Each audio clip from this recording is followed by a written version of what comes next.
Former Attorney General Alberto Gonzales is currently an attorney with Waller, a Nashville-based law firm, and he is also our guest right now. Attorney General Gonzales, thanks so much for joining us this morning. Good morning. Good to be with you. So before we get into your take, your opinion, your great perspective on everything that's in the news these days, especially this NSA thing, just for informational purposes, I mean, you were there. You were in many of the rooms during the conversations of the formation of the Patriot Act, and specifically, especially when it was renewed, the discussion of this Section 215, which seems to be the section that is being utilized to pull all of these records, these Verizon phone records, the emails and instant message.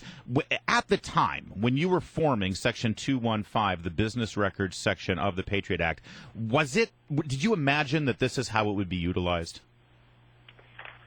Well, what I imagine is that we would take advantage of all the technology and all the legal authorities given to the government in order to collect information, because obviously I worked in the White House during 9/11, and I remember that weekend at Camp David, the President Bush National Security Council team, and we talked about the fact that we had all these great capabilities, and yet we weren't taking advantage of it, and the lawyers were directed to look at the legal authorities to see what could be done to collect more information, because we just weren't very good at collecting information and connecting the dots. And so that was the charge that came out of that weekend at Camp David from President Bush, was to do everything we could under the law to collect information and protect America. And obviously, as we moved along, we discovered that there were authorities that additional authorities that would be very helpful in protecting America, and in those instances, we went to Congress and asked for those. Now, it is possible that members of Congress may not have understand all the details of everything that we're going to do. That's certainly possible, but we tried in every instance to inform Congress, how these authorities would be used, and I know that the folks at the NSA, folks at the CIA, folks at FBI, these professionals, they work extremely hard to make sure that the information is collected within the parameters of the law. But Alberto Gonzales, I got to ask you about this. I mean, you at the Bush administration, when you were there, you guys got absolutely hammered for very similar data mining under this Section 215 of the Patriot Act, when you were looking specifically at a pattern of calls overseas in hotspots, Pakistan, Yemen. Yes, some of the calls came into the United States as well, but you were really focusing there, and you were absolutely destroyed, not just by the media, but by people in Congress. Senator Obama spoke out against it. Now, when you look at how then Senator Obama is now acting as president, utilizing those same provisions, what's your take on that?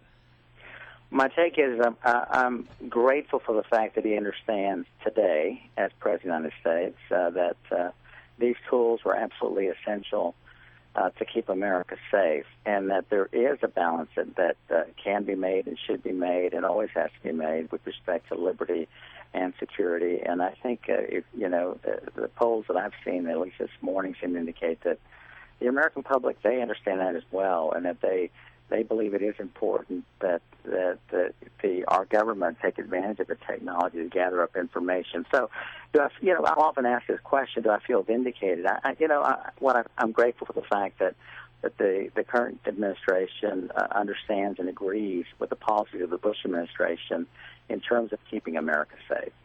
All right, so we have been asking our audience about whether or not this guy, Edward Snowden, is a hero or a zero. I mean, there are people out there. I mean, a lot of people who've called in and said they think he's a hero for revealing what they believe are the excesses of government. And then there's a whole group of people who think he's a total zero and a traitor, and he ought to be prosecuted to the full extent of the law. Where do you come down on all that? Well, what I think is whether or not he should be prosecuted will depend upon the investigation conducted by the department. It certainly appears as if he's violated at least the Espionage Act in terms of the unauthorized disclosure of classified information. What often happens here is that you have somebody, even with a security clearance, who has access to information. They think they've got the whole picture, and they get worried. They get nervous about what may be going on in government, and so they leak it. And they may think that they're doing the country a favor. But what they may not realize, of course, is that key leaders of Congress may already know about this, may have already blessed this.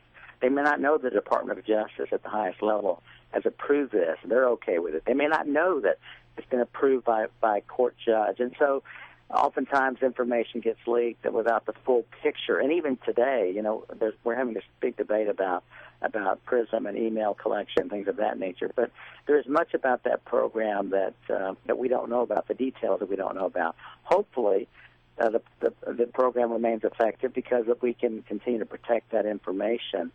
But in terms of this particular individual, I don't think he has a clear idea of everything the government was doing, and he may have done some serious damage to this country's national security. And to those who would look at the situation and they would come up with the conclusion that government is just all encompassing. It's just taking in too much data, and we have seen examples where this data has not been well protected. Especially one thinks of the incidents regarding the IRS, where very sensitive data was apparently leaked. We now know, and they say, I just don't trust government to have this much information about me. What do you say to those people? Well, I'm sympathetic to that concern, given the recent revelations of scandals within this administration. I'm certainly sympathetic to that. I think my own judgment is that we need to have our government utilize every tool, all the technology that it can, but we should be vigilant in ensuring that abuses don't occur. There should be appropriate checks and balances to ensure that abuses don't occur. But let me be clear about one thing, because I've heard a lot of commentators talk about, well, there hasn't been one instance of an abuse. Give me an example of an abuse. That, in my judgment, should not be the standard. I'm afraid that whenever you involve human beings, abuses are going to occur eventually. But that doesn't mean that we throw away the entire program. It's like if you look at the law enforcement community. Sometimes they get a warrant from a judge, and sometimes they go beyond the bounds of that warrant, and and they commit excesses. Does that mean that we should discontinue warrants throughout the United States for all time? No. There are repercussions and consequences that arise as a result of an abuse, and so I'm grateful for the fact that there appears to be no evidence of an abuse, but I wouldn't set the standard so low that if we find one example of an abuse, that the whole program should be shut down. There should be consequences. There should be accountability. There should be minimization procedures. There should be oversight. We should do everything we could to provide checks and balances so that those abuses do not occur. Alberto Gonzales, can I ask you one quick question? Something that's obviously been in the news quite a bit is the conduct of Attorney General Eric Holder, specifically with regard to the affidavit that he put forth to get a warrant on James Rosen from Fox News. And as you know, in that warrant, he described James Rosen as an aider, abettor, and potential flight risk. Now he says that he had no intention of going after James Rosen in a prosecutorial way. He was just using that language so that he could get his search warrant. When you were Attorney General, part of what you had to do was to look after leaks as well. Did you ever name a reporter for any news agency in any of those affidavits to obtain a search warrant? Not to my recollection. That's a very serious step, and I don't know whether or not there are additional facts here, additional factors that may have weighed into this decision, but we did have occasion to have to make decisions involving members of the press, and we always did so with a great deal of seriousness, understanding that there could be serious repercussions, because the truth of the matter is that these things always come out, and you have to be able to defend it. And if you can't defend it because of law enforcement sensitive purposes, or because of you want to protect sources and methods in the intelligence context, then that's got to be a factor you have to weigh in making the decision to move forward on a charge against a member of the press. So again, there may be things here. I just don't know what I don't know about it, but I do know it's a pretty serious step that was undertaken by the Attorney General. All right, I appreciate it. He's the former Attorney General of the United States, and he is currently an attorney with the Waller law firm based in Nashville. He's Alberto Gonzales, and thank you for staying late.